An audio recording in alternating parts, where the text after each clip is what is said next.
Hi, I'm Glenn Resch, Visual Design Manager, and welcome to our educational series Design Lab. We're here to talk about some of the trends, why they're here, how they got here, and how to put them together. Today we're going to be talking about traditional design.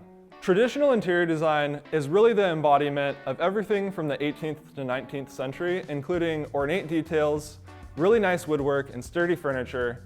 All these things really come together to define traditional interior design.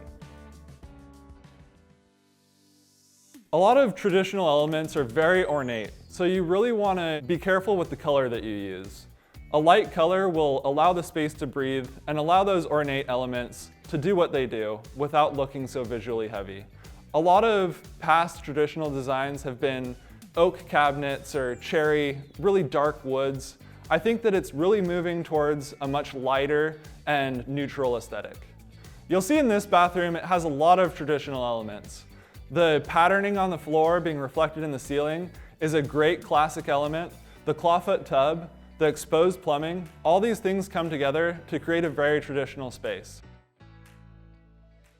Approaching traditional interior design really doesn't have to be all 18th and 19th century. It can be a modern aesthetic, it can be a maximal aesthetic. It's really just about how you apply those traditional elements. You can do this by using very light and neutral tones, a lot of lighting. Taking a traditional space and adding a modern fixture can help update the space. And really paying attention to the ornate details that you're incorporating. Being consistent around the room is really going to help nail that aesthetic. If you want to learn more about other styles and liked this video, don't forget to like, comment, and subscribe. And we'll see you next time on Design Lab.